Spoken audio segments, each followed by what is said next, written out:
Oke, selamat sore. Apa kabarnya teman-teman semua? Semoga selalu dalam keadaan sehat dan bahagia, ya. Bekerja dari rumah itu perlu waktu loh untuk beradaptasi. Teman-teman yang sudah terbiasa dengan situasi bekerja di rumah, ya it's okay, ya biasa-biasa aja. Anggapnya seperti ya memang sehari-hari lah. Tapi kalau nggak biasa kerja dari rumah, situasi ini akan mengalami yang namanya sulit ngatur waktu, sulit bagi waktu, betul ya? Nah, hal ini biasanya itu mengakibatkan dua kondisi nih. Bisa jadi orang itu akan merasa kerjanya itu, waduh, saya harus kerja lebih keras nih. Karena apa?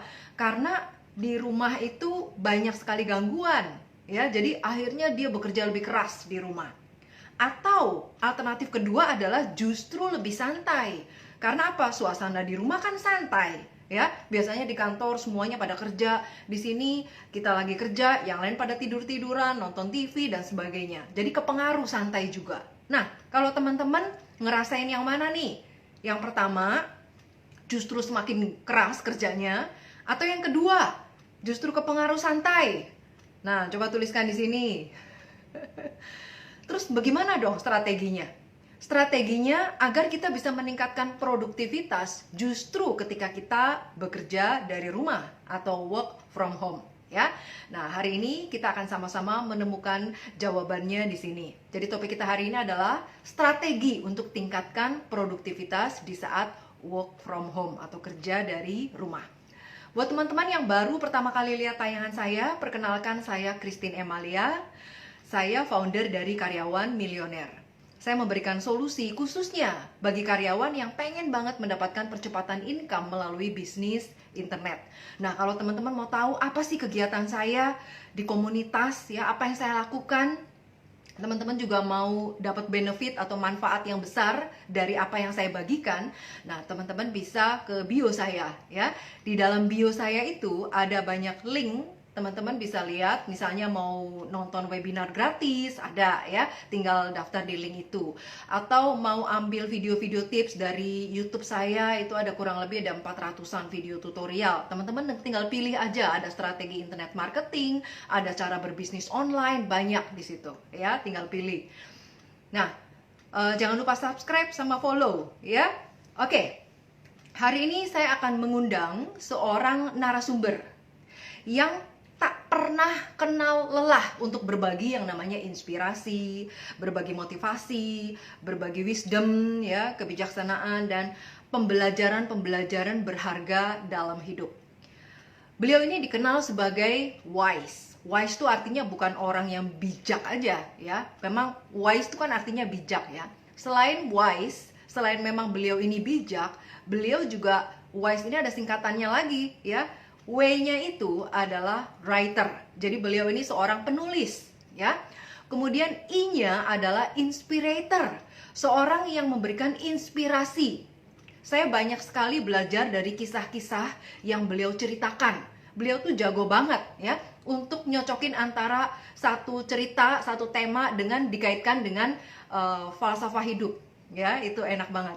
Nah, kemudian tadi W-I-S ya. S-nya itu apa? S-nya itu adalah speaker. Jadi beliau juga sudah memberikan banyak public speaking ya, menjadi pembicara di berbagai organisasi. Kemudian beliau juga sebagai entrepreneur. Jadi E-nya yang paling belakang itu adalah entrepreneur, artinya pengusaha juga, ya. Oke, siapa lagi kalau bukan Pak Anthony Dio Martin, ya. Oke, sekarang saya mau lihat nih siapa yang sudah hadir di sini. Pak Anthony sudah hadir belum? Saya sambil nyapa ya, nyapa buat teman-teman yang sudah hadir. Nah, Pak Anthony udah masuk nih. Oke, saya undang dulu ya. Siap-siap teman-teman, siapin catatan ya, buat nyatet ya. See you there. Halo Hai, Pak sister. Anthony. Hai. Ya, ini sambil saya mengajak dari rekan-rekan dari IG saya untuk berkunjung. Yuk, teman-temannya di IG berkunjung yuk. Mari kita bertamu ke ruangannya Sister Christine Amalia, supaya teman-teman kita bisa bicara banyak mengenai bagaimana caranya kita produktif. Kalau teman-teman cuma berpikir bahwa produktif itu cuma sekedar kita manage waktu, Anda salah. Ya, sekarang ada zamannya ketika kita bicara mengenai manage energi kita. Nah, apa maknanya?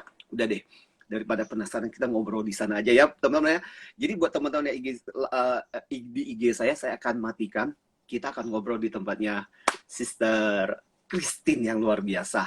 Ingat, tadi saya udah sebut, yaitu karyawan milioner. Karyawan milioner bahasa Inggris nyambung. Ya, pindah ke sana. I'll see you there, teman-teman. Bye-bye. Hai Sister, Oke, thank great. you banget. Yes. Halo, sama-sama Pak. Saya yang thank you banget Pak Antoni, di tengah kesibukannya masih sempat bisa hadir. Yes. Barusan juga Sama-sama. habis IG live lagi ya Pak ya? Iya, betul.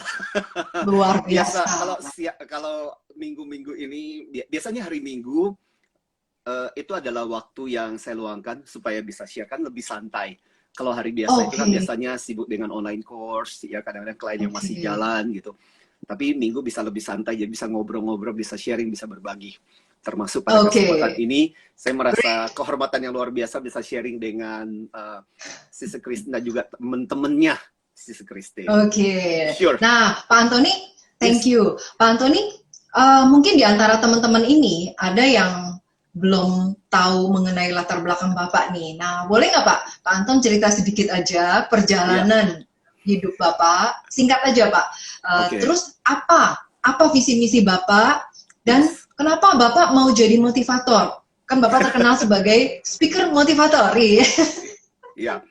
Jadi gini, ini ceritanya dibuat menjadi sangat pendek aja. Jadi Yes. teman-teman, rekan-rekan, salah satu yang kalau saya di Indonesia ini lebih banyak fokus di kecerdasan emosi. EQ adalah spesialisasi saya. Latar belakang saya di psikologi, S1 saya di psikologi, dan memang sejak tahun 2002 sih kita punya satu institusi lembaga namanya HR Excellency yang fokusnya lebih banyak ke mengajarkan soft skill di perusahaan-perusahaan, di klien-kliennya kita. Dan apa yang melatar belakangi kenapa saya terinspirasi, sama lah ya, mungkin sama seperti Sister ya, di balik cerita-cerita para motivator juga biasanya punya latar belakang kisah yang mendorong mereka Ya. untuk menjadi seorang motivator seperti itu. Saya Yes. dilatar belakangi keluarga yang sangat sulit, ya. Saya kehilangan ayah ketika saya berusia 4 tahun. Kami 8 bersaudara, sangat mengalami tekanan secara ekonomi.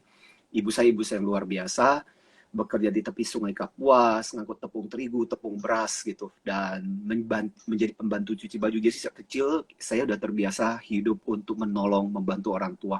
Dan saya kehidupan seperti itu yang menjadi semacam motivasi gitu ya.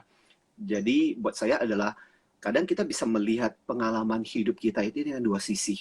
Kita bisa melihat itu sebagai sesuatu yang membuat kita semakin tenggelam dan menjadi alasan. Loh, hidup saya dulu kan seperti itu. Ya gimana saya bisa sukses, bisa berhasil. Atau kamu bisa menjadikan masa lalu hidupmu itu sebagai sebuah roket pendorong untuk lebih sukses, untuk lebih berhasil. Nah, salah satu yang saya ngalami pada waktu itu, saking sulitnya, pernah minta beras ke salah satu saudara sampai waktu itu ditendang. Saya masih ingat waktu itu ditendang dan sambil ada makian, dasar orang miskin gitu. Dan saya marah, saya jengkel, dan itu bertahun-tahun saya alami sampai saya kuliah gitu. Saya belum bisa memaafkan. Tapi setelah proses kuliah saya selesai, makanya saya bilang saya kuliah di psikologi itu seperti kayak berobat jalan. Ya, jadi bukan kuliahnya, tapi saya merasa bahwa itu proses pemulihan saya. Sekarang ini saya melihat dengan pengalaman yang saya alami itu, malah itu menjadi semacam pendorong. Saya sering kali cerita bahwa kalau mungkin saya nggak pernah ditendang, nggak pernah dibully, masa kecil saya penuh dengan bully, ya kalau misalnya, makanya saya sangat mengerti ketika teman-teman cerita tentang korban dibully, bagaimana mereka mengalami situasi di mana kayak dikucilkan di dalam pergaulan di sekolah dan sebagainya. Dan itu saya alami. Apalagi waktu ketika saya SMP misalnya, ada beberapa SD terutama ya, situasi-situasi yang kadang-kadang terkucilkan. Situasi itu adalah hal-hal yang saya biasa ngalami. Bisa jadi mungkin teman-teman sikapnya nggak seperti itu. Tapi kadang-kadang itu bisa saja karena situasi kita, mindset kita udah salah. Kita merasa bahwa orang lain mengucilkan kita. Mungkin orang mereka tidak se-ekstrim seperti itu. Dan itu yang saya rasakan. Makanya setelah melewati proses itu, saya merasa gini, ibaratnya gini, seorang dokter yang baik adalah dokter yang pernah mengalami apa yang pernah dirasakan oleh pasiennya. Betul nggak, Sister? Yes, Ya, betul. Betul, Banton. jadi karena kita pernah berada dalam situasi itu, kita merasa dalam posisi yang paling terbaik untuk bisa mendorong mereka, untuk mensupport mereka. Dan saya merasa itu yang fokus saya lakukan. Ya, berusaha untuk menginspirasi, berusaha untuk menolong. Saya, kalau ditanya apa sih misi saya pernah mengikuti sebuah proses kayak pelatihan yang panjang, di mana di dalam proses itu salah satunya adalah memikirkan bahwa apa sih yang sebenarnya kamu ingin capai di dalam hidupmu. Itu mirip seperti kalau kita baca bukunya Stephen Covey, Habit yang kedua itu kan, if you want to have a good life, kamu harus begin with the end in mind. Kamu harus mulai dari akhir dari pikiranmu. Pikiran hidupmu itu mau kemana? Karena itu jadi pendorong. Nah, salah satu yang terpikirkan, saya masih ingat itu 7 hari. 7 hari kayak camping sendiri gitu. Dan dikasih satu diary di mana kita bisa menulis dengan one question. Pertanyaannya apa? Apa sih yang paling gue inginkan di dalam hidupku yang mau gue capai? Itu pertanyaannya. You know what? Hari pertama tulisannya panjang banget. Wah, penuh kayak orang mau bikin cerita sinetron. Tolong. Hari kedua masih panjang. Hari ketiga makin capek kan, makin sedikit. Hari keempat, hari ketujuh, you know what? I come up with one sentence. Hanya dengan satu kalimat. Dan mungkin kalimat ini kedengarannya klise, mirip dengan beberapa teman-teman yang lain. Mungkin Sister Christy juga punya kalimat yang kurang lebih sama. Tapi buat saya mengalami harus melewati 7 hari hanya untuk mendapatkan kalimat itu. Wow, ya. It's too long hanya untuk mendapatkan kalimat. Tapi kemudian menjadi powerful. Waktu itu saya baru lulus kuliah. Dan kalimat itu adalah, saya ingin menginspirasi. So that words yang kemudian muncul. Nah, itulah yang kemudian saya lakukan. Setiap kali ada kesempatan, saya bisa berbagi. Setiap kali kesempatan melalui tulisan-tulisan, melalui postingan. Dan itu yang saya lakukan untuk berbagi. Dan saya merasa bahwa satu pertanyaan yang saya ajukan juga, yang kemudian juga diajarkan oleh Stephen Covey di bukunya Seven Habits kan sederhana. Kalau kamu mau tahu tujuan hidupmu, gampang kok. Kamu bayangkan aja kalau kamu seandainya kamu meninggal hari ini. Apa sih yang kamu sesali, yang kamu merasa seolah-olah mau menawar dengan Tuhan dan mengatakan, aduh Tuhan, I wish aku masih dikasih kesempatan lagi dong, masih boleh hidup dong. Apa sih yang kamu inginkan, itulah yang harusnya kamu tuliskan. Dan itulah yang kemudian akan menjadi sesuatu yang menginspirasi. Supaya apa? Intinya kan sederhana. Pada saat ketika Tuhan memanggil kita, pada saat ketika kita masuk ke dalam liang kubur, paling enggak, tidak muncul semacam penyesalan, aduh Tuhan, I wish itu masih bisa saya kerjakan. Dan itulah yang harusnya menggerakkan kita dari hari ke hari sih, sister gitu. Ya. Dan mudah-mudahan teman-teman kita, dan saya yakin juga teman-teman kita yang luar biasa, selalu mempergunakan waktu-waktu kita untuk kesana. Karena kita tidak pernah tahu. Ya, apalagi dalam kondisi wabah seperti ini, kita tidak pernah tahu kapan kita dipanggil oleh Tuhan. Makanya bagaimana kita menggunakan waktu-waktu ini. Istilah saya makanya kalau di kecerdasan emosi itu ada satu bagian dari kompetensi terakhir yang namanya noble goal. Ya, buat teman-teman juga namanya noble goal. Noble goal artinya tujuan yang mulia. Tujuan yang bukan cuma sekedar buat diri kita, tapi tujuan yang membuat kita bangun tidur dan merasa, hey, ada sesuatu yang berharga, ada sesuatu yang ingin gue wujudkan di dalam kehidupan saya. Ya, itu mirip seperti kalau cerita klise, cerita yang biasa kita dengar, yang cerita tentang 3 petani, itu yang biasa saya pergunakan gitu.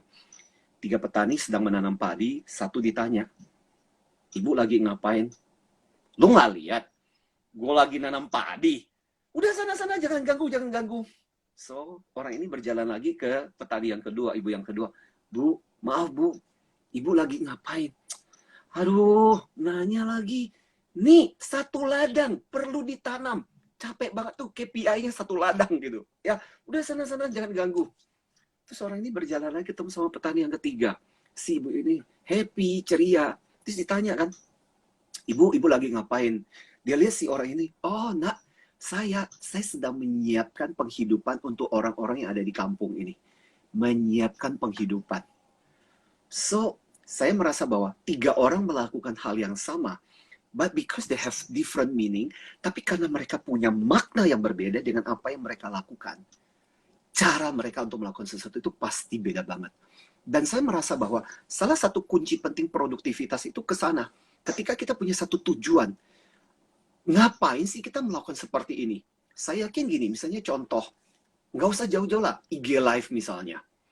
Kalau IG Live cuma sekedar mau dapat followers, gampang.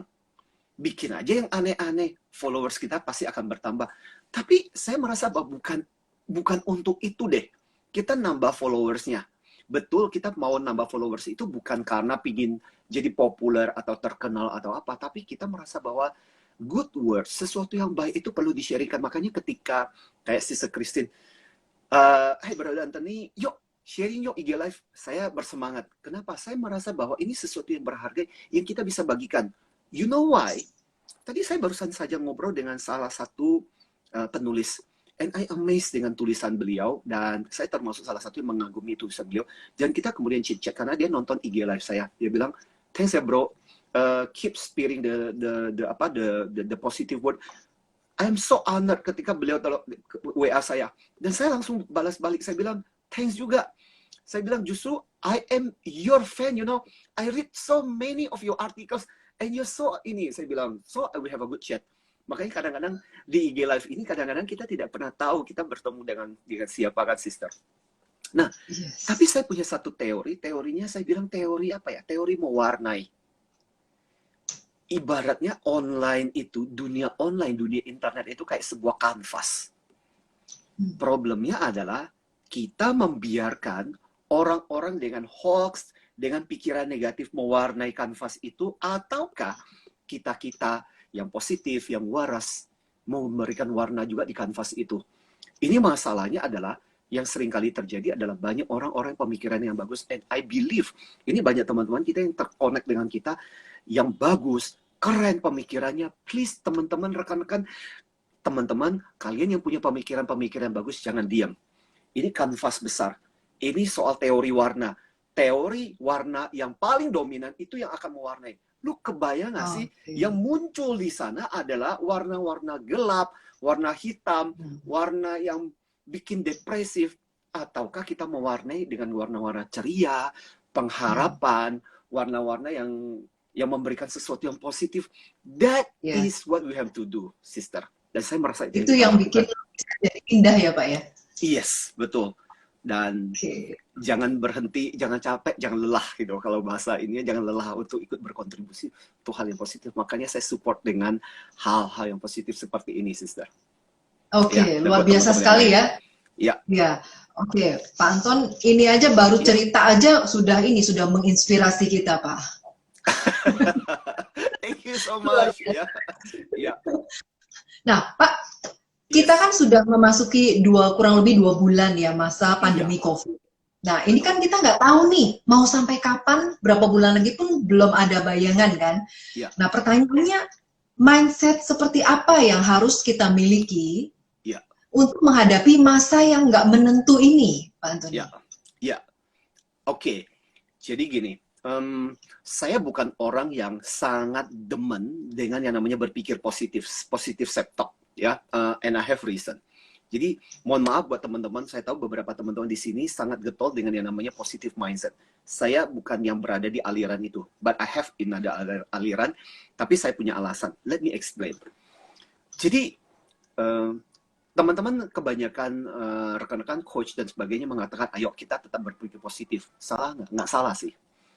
Tapi saya sering lebih senang menggunakan istilah berpikir antisipatif sebenarnya.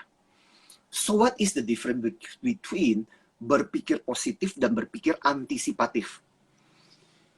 Kadang gini, berpikir positif itu bisa membuat kita seperti kayak tradisi burung unta yang memasukkan kepalanya di pasir. konon, meskipun belakangan ketahuan bahwa itu cuma sebuah mitos, tapi ya orang udah terlanjur mempercayai bahwa gini loh, burung onta adalah salah satu burung yang dianggap dulu paling bodoh.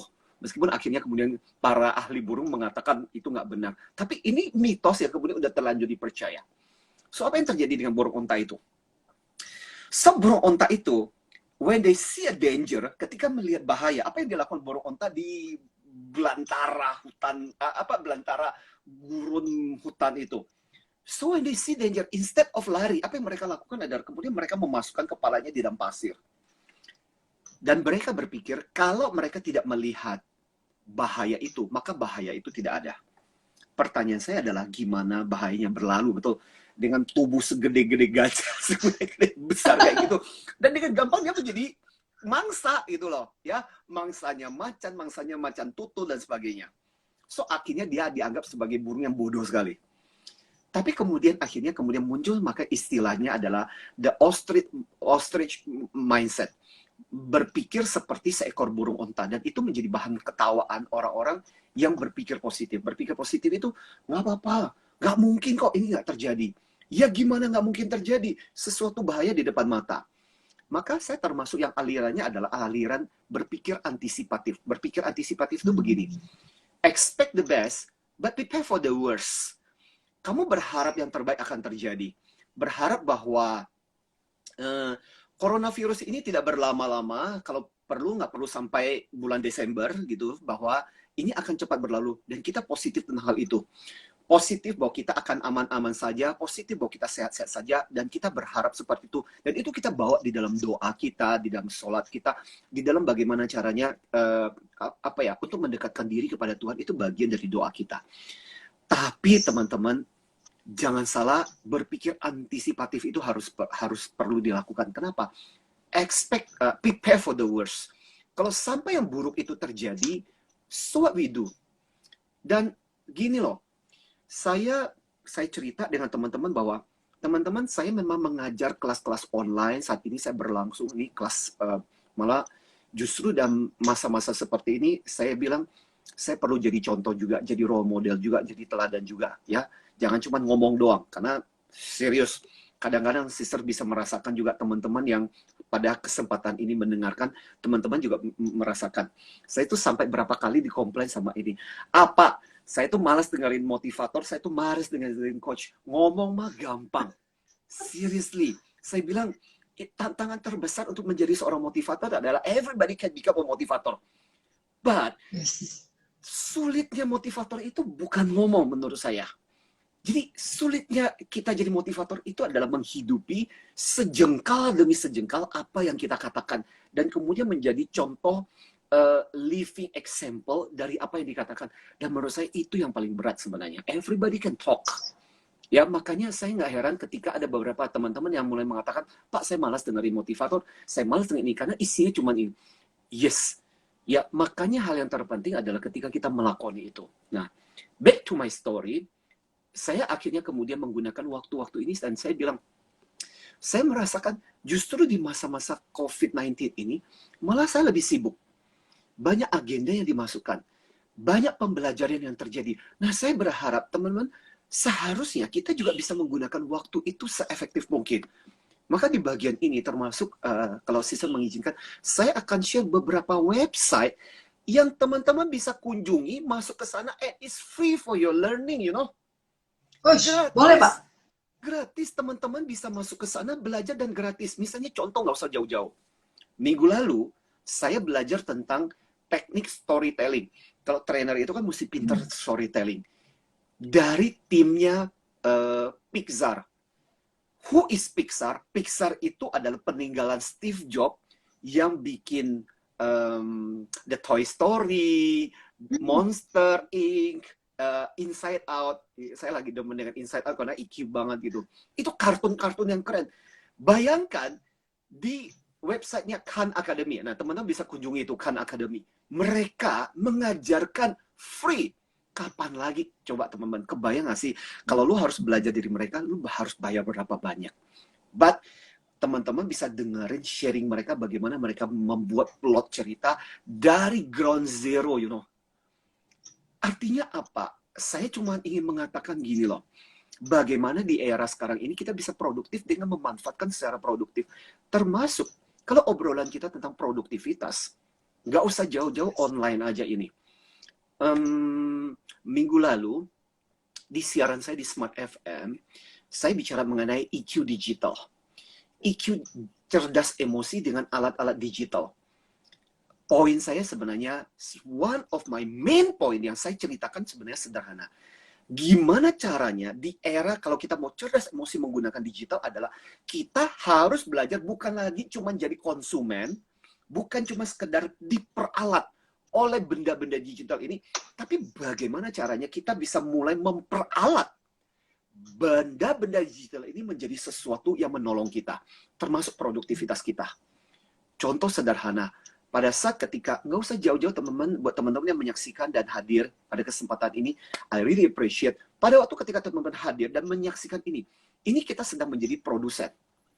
Ya, Sister Christine sedang memberikan contoh kepada kita bagaimana kita menjadikan digital ini untuk produsen. Menghasilkan hal-hal yang produktif. Sesuatu yang positif, sesuatu yang bisa dinikmati. Karena kita cuma punya dua pilihan di era digital ini. Lu jadi produsen atau lu jadi konsumen. Oke. Ya. Jadi konsumen meaning, ya udah tiap hari lu akan terima hoax, berita nggak tahu benar atau enggak. Jadi benar-benar kamu cuma jadi penikmat atau cuma jadi korban. Ataukah kita menggunakan ini sebagai kesempatan buat kita untuk put something, ya, share something. Ternyata ada IG Live.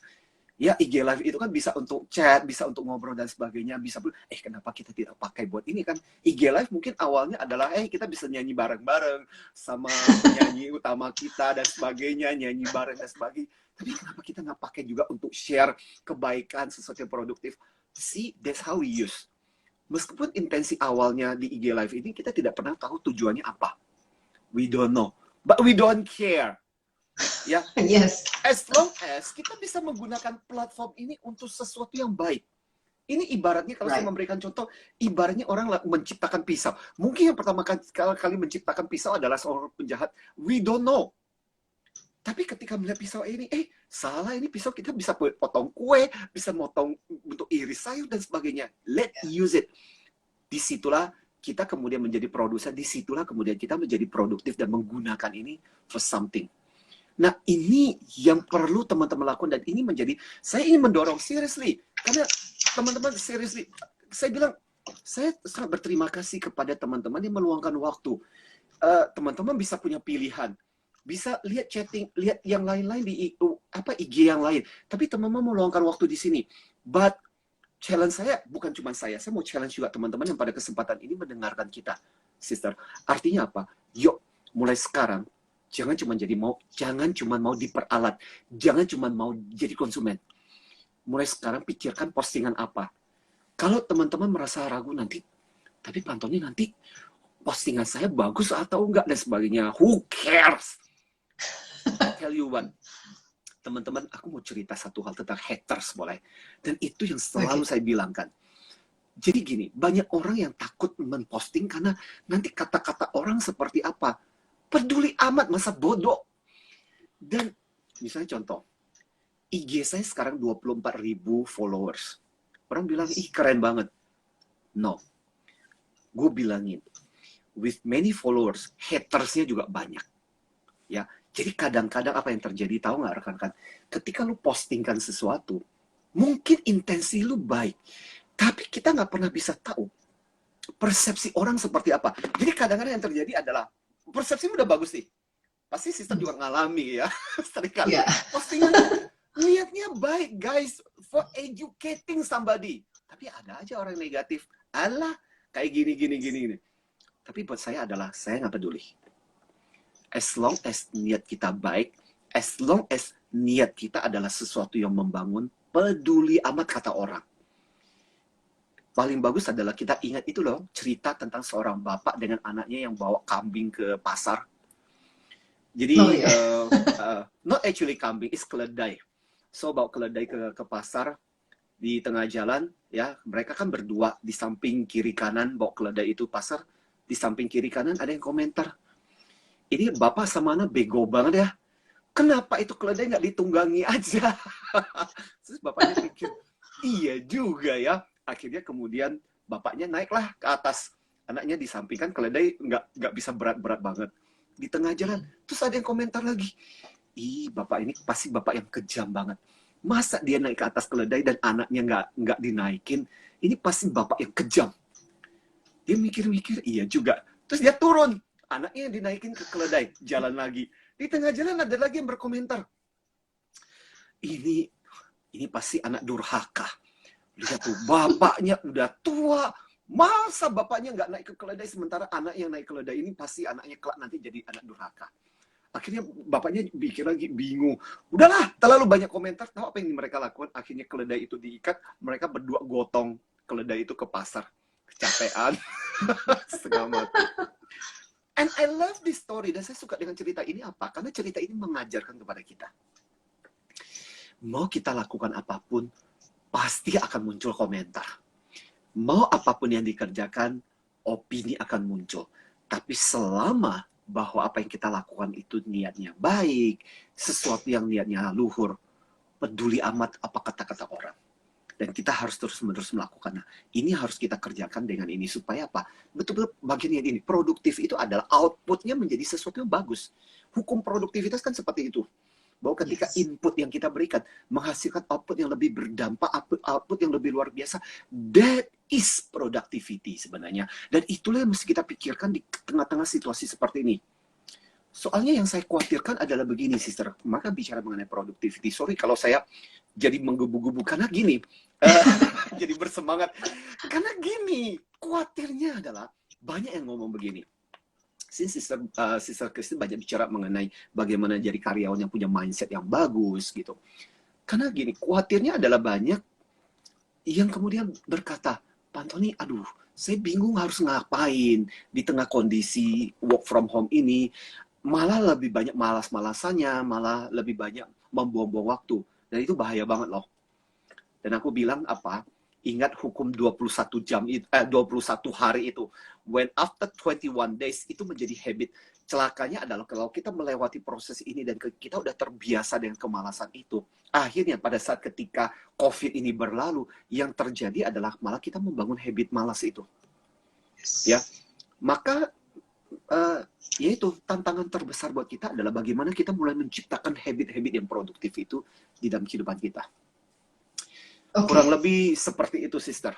Wow, mantap banget. Ini kita sambil jawab pertanyaan ya, Pak Antoni? Oh iya, betul. Ini jadi sambil ini, boleh buat teman-teman yang sudah bergabung pada kesempatan ini, ya, dengan senang hati. Yes. Pak Antoni, tadi ada yang nanya nih, spellingnya apa yang tadi Khan Academy itu, Pak? Khan, K-H-A-N. Khan. Oh, K-H-A-N. Khan Academy, iya. Khan Academy. K-H-A-N. Yes, Khan Academy. Academy. Nah, sambil aku cerita juga ya, ada Khan Academy. Jadi teman-teman ada banyak sekali tempat-tempat yang teman-teman bisa belajar free lagi. Terus ada yang namanya Code Academy. Code Academy, Code Academy. Code Academy. Nah, itu ada sekitar beberapa konten-konten yang teman-teman bisa peroleh juga secara gratis. Kemudian ada Skillshare. Ya. Skillshare. Skillshare itu malah jadi mereka berbayar, tapi teman-teman bisa memperoleh 2 bulan free. Nah, 2 bulan itu kan cukup untuk menggunakan waktu selama work from home ini, teman-teman pakai untuk upgrade ilmu. Ya. Kemudian, nah, yang saya suka itu Linda, kayak nama cewek. Linda. Linda apa? Linda, L-Y-N-D-A. Oh, Linda. L-Y-N-D-A. Ya, Linda. Nah, Linda ini, banyak banget. Linda ini termasuk salah satu yang sangat terkenal. Mereka punya partner dengan LinkedIn. Dan ada beberapa program-program yang mereka kasihkan secara free juga. Ya, Linda. Kemudian ada juga ini, yang dari beberapa universitas namanya Coursera. Coursera tulisannya apa? Coursera. C-O-U-R-S. Coursera. S-E-R-A. Ya, Coursera. Ya. Sieranya S-H? No. Esera. S-E-R-A. S-E-R-A. Oke. Coursera. Oke. Malah ada beberapa universitas yang membagikan program di situ secara free. Yes, Coursera. Jadi teman-teman, look, what I want to tell you adalah ternyata ada banyak waktu yang sebenarnya kalau mau teman-teman, kita bisa pergunakan itu untuk upgrade skill keterampilan kita. Malah ada Duolingo. Duolingo itu buat teman-teman mau belajar bahasa. Aku nggak Wah, terlalu ini karena seriously, saya merasa ini bukan ini mungkin juga karena mindset gitu ya. Saya punya saya merasa, nah ini nanti buat teman-teman yang memang ahli bahasa boleh itu memberikan saran kepada saya. Saya agak sedikit merasa challenging kalau belajar bahasa. Akhirnya kemudian, udahlah, daripada waktu saya habis untuk belajar bahasa itu dan sebagainya, saya pergunakan untuk sesuatu yang apa ya, sesuatu yang berguna gitu. Ya, ini mirip seperti kayak kemarin saya cerita tentang ini tentang produktivitas ya. Sedikit sharing. yes. Saya Ya. itu saya itu teman-teman rekan-rekan suka membaca biografi orang-orang ternama, orang-orang sukses. Yang paling saya suka baca itu sebenarnya adalah kisah-kisah hal-hal kecil-kecil remeh-temeh kehidupan mereka. Karena banyak bisa dimodel. Contoh yang aku mau cerita, kebiasaannya Albert Einstein sama Steve Jobs. Tahu nggak teman-teman bagaimana cara mereka supaya produktif, bangun tidur dan produktif? Simple. Pernah nggak teman-teman lihat Steve Jobs ganti bolak-balik ganti baju? Enggak. Jadi waktu ketika Steve Jobs meninggal, lemarinya ketika dibuka, isinya yaitu yang hitam itu. Ya, kaos sweater Ya, ya. panjang hitam dan celana jeans. That's it. Jadi satu lemari isinya cuma sweater panjang, celana jeans. Lebih ini lagi, lebih lucu lagi, Albert Einstein. Teman-teman, if you don't trust me, go see gambar Albert Einstein. Paling cuma beberapa kali dalam occasion resmi dia menggunakan jasa tersebut. Tapi biasanya dia cuma menggunakan itu. Satu sweater tua warnanya agak krem itu. And that's it. Jadi kedua orang ini pernah ditanya, why? Lu kan apalagi Steve Jobs, lu kan punya begitu banyak duit dan sebagainya. Lu bisa beli berbagai merek yang terkenal, why? Jawaban mereka simple. Otak gue nggak mau direpotkan untuk hal-hal yang tidak terlalu berguna, yang aku anggap nggak terlalu berguna dalam hidupku. Jadi gini, kalau kita bicara ini, kalau cerita panjang lebar, ini bisa bicara panjang lebar. Jadi ada bagian otak namanya prefrontal cortex yang merencanakan, yang memikirkan. Nah, ada bagian lain namanya basal ganglia. Basal ganglia itu habits, kebiasaan. Nah, mereka itu tidak menyibukkan. Bagian yang paling penting itu sebenarnya namanya prefrontal cortex. Prefrontal cortex itu bagian merencanakan, memikirkan, ya. Ini bagian otak manusia yang sebenarnya sangat berharga. Nah, orang-orang sukses ini tidak mau menyibukkan bagian ini untuk dihabiskan mikirin, hari ini gue mesti pakai baju apa ya? Biar nggak itu kayaknya lebih... No, they don't spend time untuk kayak gitu. Jadi mereka masukkan ke basal ganglia mereka supaya udah gampang kan, hari ini mau pakai apa? Nggak usah nanya lagi. Ya udah pakainya ya udah sweater itu aja, udah selesai gitu. So they can do it very productively. Lucu ya. Tapi saya bukan menyarankan kepada teman-teman bahwa teman-teman you have to do that. No. Tapi cuma menggambarkan kepada kita bagaimana orang-orang luar biasa menggunakan waktunya secara amazing gitu. Ya. Ya, termasuk Mark Zuckerberg juga ya. Iya. Mark Zuckerberg juga pakai kaos abu-abu itu Ya, terus ya. Iya. Jadi buat kita adalah ini pembelajarannya sederhana dari orang-orang yang kaya, sukses, luar biasa. Mereka tidak menyibukkan mereka untuk memikirkan hal-hal yang seperti itu. Oke. Tapi saya nanti bisa dimarahi sama klien-klien kayak Matahari dan sebagainya. Jadi Bapak ngajarin nggak boleh fashion. No, bukan maksud gue begitu. Tapi intinya adalah ada hal-hal yang kita harus tahu mana yang penting, mana yang nggak penting. Nah, balik lagi ke bahasa. Tapi saya tahu mungkin ada beberapa teman-teman yang suka dengan bahasa. Ya, jadi ada satu website lagi. Let me find out. Jadi tips ini, mana ya? Jadi ini satu website ini juga menjadi salah satu website yang teman-teman bisa apa ya? Duolingo namanya. Duolingo. Okay. Ya. Itu bisa belajar bahasa, berbagai jenis bahasa. Ya buat teman-teman yang tertarik. Maksud saya ada begitu banyak hal yang, hey, kalau kalian merencanakan dengan baik, itu bisa jadi masa-masa di mana yang kalau di tempat kerja itu kan kita nggak punya waktu untuk mikirin kayak begitu. Betul nggak teman-teman? Yes, betul. Ya, tapi di masa-masa ini, yuk gunakan ini secara efektif. Ya. Oke. Nah, yes. Cool. Nah, menurut Pak Antoni, apa sih hambatan terbesar dalam meningkatkan produktivitas kalau kita lagi kerja di rumah?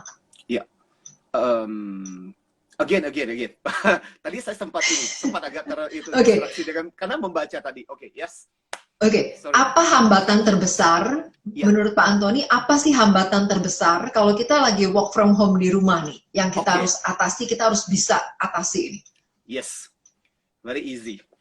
Alasan yang Ya. paling gampang adalah karena selama ini di rumah itu kan teman-teman kita terbiasa settingan rumah itu ada saling relax, setting santai. Kalau bahasa NLP, Neuro Linguistic Programming itulah kita sudah terengkor.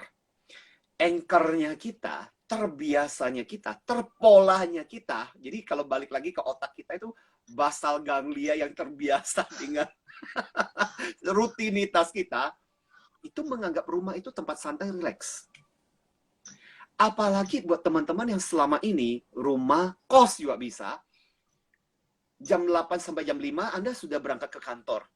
Tempat kerja Anda di kantor. Jadi pulang adalah tempat istirahat. Nah sekarang, Anda nggak bisa ke kantor jam 8 sampai jam 5, di rumah nih ceritanya. Distraksi banyak, gangguan banyak, betul nggak? Aduh, tiba-tiba lapar nih ya. Udah deh, turun deh, lapar, makan. Makan bukan ini, ada ini dan sebagainya. Waduh, pesan. Tiba-tiba juga, ya, kan kondisi kayak begini itu kan masih kayak di depan rumah saya aja masih ada kok yang tukang-tukang yang lewat. Ada itu kan jualan somai. Udah lama gue nggak makan somai. Udah, bang, pesan somai lagi. Jadi, Banyak sekali distraction-nya ya Pak ya? distraction banyak. Kita nggak terbiasa di rumah sebagai tempat bekerja. Belum lagi, tapi di sisi lain juga adalah, jadi waktunya bisa menjadi sangat kacau. Yang tadinya kalau kita sudah terbagi bahwa jam 8 sampai jam 5 aku akan berada di kantor untuk bekerja. Sekarang kan blur, karena kamu berada di rumah. Jadi jam kerjanya bisa saja terbolak-balik. Malam jadi tetap bekerja. Jadi waktu kita bekerja bisa jadi 7 hari 24 jam bekerja. Makanya kalau tadi di IG Live saya bilang teman-teman, I want to say it again. Tiga hal penting yang saya merasa is a must. Yang harus kita kerjakan untuk membuat kita produktif. Satu adalah menciptakan sebuah rutinitas dan jadwal. Ya, jadi pokoknya ini clue penting lah. Mau ditambahkan tips yang lain, tapi fokusnya 3 hal itu. Satu, menciptakan rutinitas dan jadwal. Rutinitas jadwal yang paling bagus apa? Again, bikin jadwal harian, bikin jadwal mingguan. Itu yang paling penting. Karena apa? Mingguan itu memberikan kita, misalnya contoh gini, ini nggak usah jauh-jauh. Ini saya aja lagi menyiapkan jadwal mingguan saya. Jadi saya punya kayak, ini adalah executive planner saya. Ya, sekarang sebenarnya zaman-zaman saya masih agak sedih, kalau kayak gini agak sedikit tradisional sebenarnya. Ya, saya kan masih Gen X gitu. Jadi masih kadang-kadang nulis itu kadang-kadang sama masih iya, sama. Jadi masih kadang-kadang nulis itu kadang-kadang seriously saya merasa bahwa kadang-kadang nulis itu memberikan saya inspirasi. Kayak misalnya contoh, teman-teman percaya atau nggak percaya, ini di belakang ini pas ini screen hijau di belakang itu saya punya koleksi buku. Jadi ada beberapa buku yang sebenarnya sudah saya punya e-booknya. Saya baca ini bagus banget. Tapi gimana ya, kadang kalau nggak punya hardcover itu rasanya masih kurang. Jadi kadang-kadang saya masih pesan di Amazon hanya untuk dikirim, dan itu rasanya lebih afdol ketika saya bisa memegang hardnya. Ya, mungkin teman-teman, I don't know, ya mungkin tradisional banget sih. I know. Ya, that's me lah ya. Ya, that's me lah. Nah, jadi di planner ini bisa juga menggunakan aplikasi. You can do that anytime, anything. Tapi paling nggak, sebenarnya saya juga punya yang aplikasi, saya punya. Tapi saya nulis. Jadi punya 1 minggu, misalnya 1 minggu ini jadwalnya udah masuk apa aja. Jadi kita udah tahu seminggu mau ngapain. Misalnya contoh saya baru masukkan bahwa minggu ini online course di masa yang saya bertanggung jawab dengan klien itu, ternyata minggu ini saya punya 2 online course yang saya bertanggung jawab. Kemudian IG live saya kapan, saya masukkan di situ tuh semua sudah jadwalnya sudah ada. Nah, berarti kan 1 minggu itu kan dari slot waktu itu kita udah tahu, oh ini bakal kosong nih. Ini dan sebagainya. Di luar berarti kalau misalnya mengerjakan rutinitas yang berhubungan dengan kantor, berarti kan masih ada sisa waktu. Nah, di sisa waktu itulah sebenarnya kita bisa bikin perencanaan. Aku targetnya apa ya? So, selama 1 minggu ini kurang lebih aku mau menargetin apa sih yang aku selesaikan. sih teman-teman, kalau kita bisa memikirkan seperti itu, trust me, kita akan lebih produktif. Jadi gini, mungkin beberapa teman-teman akan mengatakan gini, tapi kan Pak Notis, saya orang yang nggak bisa bikin perencanaan. Gini aja deh, seburuk-buruknya perencanaan itu jauh lebih baik daripada tidak ada perencanaan sama sekali. Ya, jangan berpikir bahwa rencana itu dibuat untuk dilanggar. Bukan seperti itu, tapi paling nggak itu memberikan kepada kita sebuah gambaran, meskipun di awal mungkin ada resiko nggak tercapai lah, ada resiko nggak wujudkan, ya sudahlah. Tapi at least kita bekerja dengan sebuah perencanaan gitu. Ya, itu yang bisa kita lakukan.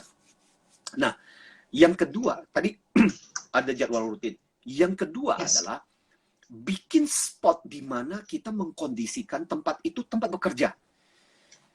Problem kita dengan teman-teman yang tadinya nggak bekerja di rumah, tiba-tiba harus bekerja di rumah adalah you don't have space at home di mana kamu terbiasa bekerja.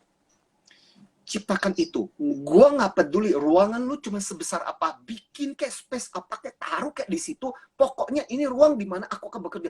Taruh kayak meja di situ, laptopnya taruh di situ dan sebagainya. Udah. Jadi kamu udah punya sense bahwa ketika kamu duduk di situ, kamu bekerja. Ya, kayak di sini ini adalah ruang kerja saya. Saya menempatkan itu. So, this is the place.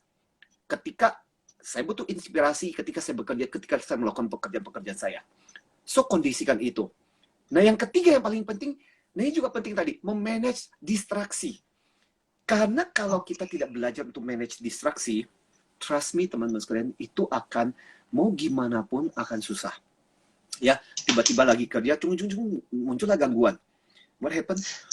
Otak kita itu otak yang sebenarnya gini. Kalau kita lihat, kita punya beberapa ritme. Salah satunya adalah ultradian cycle. Ultradian cycle itu sekitar kurang lebih 1,5 jam lah ya. 1,5 jam kita sebenarnya bisa konsen sebenarnya. Nah, what happened ketika 90 menit ini waktu konsen tiba-tiba ujung-ujung datanglah. Ya, datanglah kemudian gangguan. Mami, buyar lagi. Nah, sangat penting buat kita untuk tidak gampang terdistraksi, dan itu yang harus kita pelajari dari orang-orang sukses juga. Mereka tidak membiarkan hidup mereka diganggu dengan luar biasa. Makanya sangat penting juga buat kita untuk mengelola kayak gini-gini nih. Handphone kita, isi kita, WA kita, kapan kita ngecek. Jangan sekali-kali ngecek. Dan Anda pikir, seriously, saya bilang teman-teman, banyakkan waktu kita tuh habis dengan hal-hal yang sepele. Saya itu udah pernah beberapa kali. Jadi tapi Anda kalau nggak percaya boleh coba sih. Saya bilang gini, coba teman-teman, kamu jadwal, kamu tuliskan apa yang kamu lakukan dari bangun pagi sampai sebelum kamu tidur. Trust me, kamu akan kaget betapa banyaknya waktu yang ternyata itu adalah waktu-waktu yang sepele banget. Sampai kamu, iya, ternyata cuman gosok gigi aja, ternyata cuman cek WA aja misalnya nih ya, cuman cek WA aja ternyata bisa menghabiskan waktu sampai setengah jam. Bingung nggak? Nah, makanya sangat penting kita untuk memanage distraksi-distraksi seperti itu juga, sister. Ya, dan ini betul. Penting banget. Iya, jadi tadi ada 3 poin ya, Pak Antoni. Yes, saya rangkumkan lagi ya. Jadi ada 3 poin penting sehubungan dengan produktivitas. Yang pertama adalah ciptakan rutinitas dan jadwal. Kemudian yang kedua, buat spot atau tempat kerjanya itu maunya di mana. Jadi begitu duduk di situ, tahu itu area kerja kita. Yes, betul. Terus yang ketiga, manage distraksi atau gangguan. Jadi kita perlu disiplin. Kita juga mungkin perlu kasih tahu ya Pak Antoni ya. Misalnya jam-jam sekian kita lagi kerja nih, jangan diganggu gitu ya. Kita harus kasih tahu. Ya. Itu di luar, di pintu kerja saya di ruang itu, saya nulisin jadwal jam berapa. Jadi teman-teman ya bukan teman, artinya orang-orang di rumah udah tahu, oh ini Dedi lagi ini nih, Dedi lagi itu dan sebagainya. So after that yang lain dan sebagainya, oh they were so eager to bantu saya. Great, mantap Pak. Pak Antoni, ada satu pertanyaan nih, mungkin waktunya udah mau habis, kita jawab satu pertanyaan. I'm sorry ya. I wish kita bisa nih. But anyway, yes. Apa pertanyaannya? Nah, pertanyaannya gini, saat work from home, ini kan cara kerja kita bisa tertata dengan baik dibandingkan waktu sebelum work from home. Ya. Bagaimana menurut Pak Antoni, sistem kerja bagaimana yang bisa dilakukan setelah dan tepat sistem kerja kita setelah pandemi ini berakhir? Oke, gini aja. Daripada bicara tentang sistem kerja, saya mau kasih satu rahasia lagi yang teman-teman gini. Mau tahu nggak? Banyak orang bertanya, Pak, gimana sih caranya bisa bikin 18 buku? Saya bilang gini, if you want to know the secret I share with you, mulai sekarang, ya saya tidak terlalu, kalau orang mengatakan bangga nanti 18, ya bangga menghasilkan sesuatu. Tapi saya merasa teman-teman, kalian bisa menghasilkan jauh lebih luar biasa lagi, asal tahu rahasianya. Jadi mulai sekarang teman-teman, rahasianya bukan lagi soal manage waktu, tapi manage energi Anda. Apa maksud saya? Ini adalah pemikiran terbaru yang kemudian orang mulai melihat begini. Ternyata di dunia ini banyak orang yang sibuk luar biasa. Tapi kan teman-teman, lu tahu, orang yang sibuk belum tentu produktif, betul nggak? Artinya gini loh, lu kebayang nggak sih, anggaplah, kalau gambaran saya paling bagus itu biasanya saya menggunakan gambar talang pipa gitu. Kalau pipanya bisa keluar outputnya 100%, dibandingkan dengan pipa outputnya cuma 50%. Katakanlah semua talang pipa itu bekerja selama 2 jam. Apa bedanya setelah 2 jam kemudian? Pasti, meskipun sama-sama 2 jam, pipa yang bisa mengeluarkan output 100% jauh lebih banyak daripada pipa yang cuma bisa mengeluarkan output 50%. Masuk akal nggak? Yes, Artinya apa? Mulai sekarang, saya mau bilang kepada teman-teman dan rekan-rekan yang para karyawan terutama, yang bekerja, baik Anda sekarang maupun nanti kembali ke tempat kerja bicara mengenai sistem. Pikirkanlah bahwa kamu bukan cuma manage waktumu. Makanya tadi kenapa saya bilang, teman-teman, usahakan sebisa mungkin manage distraksi. Supaya apa? Supaya Anda jadi talang pipa yang 100%. Karena kalau mau tahu rahasia gimana caranya masih punya waktu untuk anak-anak, saya punya waktu kok, tadi pagi masih bisa sempat jalan-jalan kok, masih bisa olahraga kok, saya merasa saya punya waktu berharga. Malam saya masih bisa cerita, bacain buku, dan sebagainya dengan anak-anak. Tapi kalau kita nggak bisa memanage kayak begini energi kita, artinya apa? Mulai sekarang itu yang dilakukan orang-orang keren. Ketika mereka sudah melakukan sesuatu, fokus. Berikan energi Anda 100% untuk itu. Ya, berikan waktu Anda 100% untuk melakukan pekerjaan itu. Sehingga apa? Memang kelihatannya cuma 1 jam. Tapi 1 jam itu adalah karena Anda betul-betul fokus memberikan energi Anda untuk apa yang Anda lakukan. Akhirnya Anda bisa menghasilkan jauh lebih banyak daripada orang yang mungkin bekerja 4 jam. Tapi cuma 25%. Jadi bayangkan Anda bekerja 1 jam dengan tenaga off energi 100%, setara dengan orang yang bekerja 4 jam. Tapi energinya cuma 25%. That is the secret of productivity. Itu rahasia dari mereka-mereka yang kenapa mereka bisa produktif, kenapa mereka bisa luar biasa, because mereka bukan cuma kelola waktu mereka saja, tapi mereka mengelola energi mereka. Nah, itu yang saya harapkan teman-teman mesti lakukan. Ya. Dan energi ini dapat dari mana? 4 hal. Kamu mesti jaga. Secara spiritual itu menolong. Jadi kalau kamu bekerja dengan sebuah niat yang tulus, energi kamu akan lebih besar.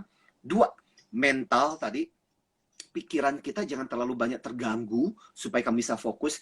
Yang ketiga adalah emosional, ya, bagaimana kita melakukan fun itu menolong. Ya, saya nggak kebayang kalau sister akan melakukan seperti ini. Aduh, saya mesti IG live lagi. Aduh, gimana ya? Itu bakal sengsara banget. Ya, this is something we have to do it with fun. Makanya saya selalu bilang, please teman-teman, satu kunci paling penting adalah letakkan kegembiraanmu itu lebih besar daripada usahamu. Yes. Jadi seberat apapun, tapi karena rasa kebahagiaannya lebih besar, itu akan membuat kamu nggak terasa berat. Trust me. Dan aku udah sering kali membuktikannya. Letakkan perasaan itu jauh lebih penting. Dan yang keempat adalah fisik. Fisik itu penting, guys. Olahraga, makanan, dan sebagainya. Itu sesuatu yang bisa menolong kita untuk jaga energi kita. Oke, great. Wah, mantap banget Pak Antoni. Ya. Nah, kita udah sampai di penghujung acara nih Pak Antoni. Kalau misalnya teman-teman masih ada yang mau tanya ke Pak Antoni, atau Pak Antoni ada event terdekat, atau ada produk apa, buku terbaru mungkin? Ya, saya mungkin saya mau cerita tentang tentang time. Jadi boleh Pak, 2 menit Pak, 2 menit. Ya, 2 menit terakhir. Teman-teman, Yes. IG saya adalah @AnthonyDioMartin. Buat teman-teman yang belum subscribe di situ, saya di hari Selasa ini juga punya satu program, yaitu tentang how to manage your energy and the time. Ya, bagaimana rahasia untuk menjadi produktif. Kalau teman-teman mau mendengarkan lebih banyak, yuk gabung. Ya, ini memang sedikit investasi. Investasi ini kita akan pakai donasi, bekerja sama dengan salah satu coach Sian Yat. Tapi teman-teman trust me, itu akan menjadi sesuatu. Ya, investasi seperti ini tidak pernah akan rugi. Investasi leher ke atas orang bilang ya, sister Yes. ya. Nah, teman-teman juga bisa bergabung. Ada begitu banyak informasi. Bahkan kita juga punya online yang free, course yang free. Hari Senin, hari Rabu, hari Jumat. Oleh beberapa trainer kita dari yang tergabung di, kita punya satu komunitas trainer namanya Komet. Nah, teman-teman bisa belajar di sana. Jadi, yang saya mau bilang kepada teman-teman adalah tidak ada alasan buat kita untuk menjadi semakin tidak produktif atau semakin malas dalam situasi ini. Gambar saya adalah Oke. saya punya ini adalah koleksi saya, ini koleksi pesawat Discovery, pesawat ulang-alik. Wow. Intinya, ini kesimpulan saya, untuk memulai sesuatu kayak pesawat ulang-alik ini, kalau mau naik ke atas itu kan butuh energi, susah banget. Yes. Tapi once energi itu udah sampai, dengan begitu gampangnya dia sudah mengorbit. Sama juga teman-teman, membangun sebuah habit yang bagus butuh waktu. Tapi kalau kita udah membentuk sebuah habit, santai aja, habit itu akan membentuk kita, akan menolong kita menjadi. So, untuk menjadi produktif, kita harus membentuk itu. Kalau enggak, setelah COVID ini, yang terjadi adalah kita bermalas-malasan. Dan itu bukan mau karakter yang kita mau jadikan diri kita mau seperti itu. Sayang banget.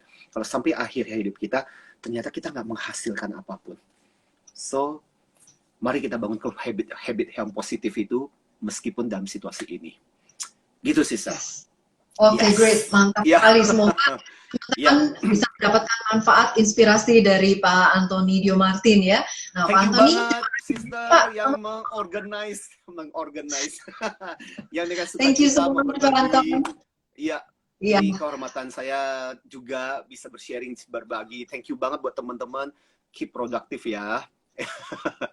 Dari Siap, sister. Pak. Yuk. Thank you, Pak Ya. Anthony. Thank you, teman-teman Oke. semua.